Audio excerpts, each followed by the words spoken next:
Hello everyone, তো সবাই কেমন আছো? আশা করি সবাই ভালো আছো আর আমিও খুব ভালো আছি। তো আমি রিয়াঙ্কা। তো আজকে আমি বানাতে চলেছি এগরোলের রেসিপি।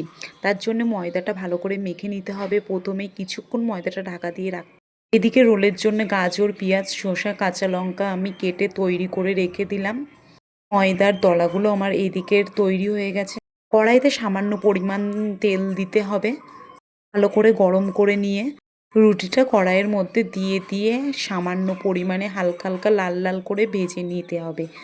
তারপরে সামান্য পরিমাণে আবার তেল দিয়ে একটি ডিম কড়াইয়ের মধ্যে দিয়ে ভেজে নিয়ে তার মধ্যে সেই রুটিটি দিয়ে ভালো করে ক্রাফট করে করে দিতে হবে। তার কারণে চারি সাইডে ডিমটা ছড়িয়ে যেতে পারে। তো এরকমভাবে নেক্সট এরকমভাবেই করতে হবে। রুটির চারি সাইডে ডিমটা ছড়িয়ে যেতে পারে। তো আমার এদিকে রোল তৈরি প্রায় কমপ্লিট। তো এভাবেই রোলটি তৈরি করলাম। তো আজকে কেমন হয়েছে রোলটি তো সবাই বল।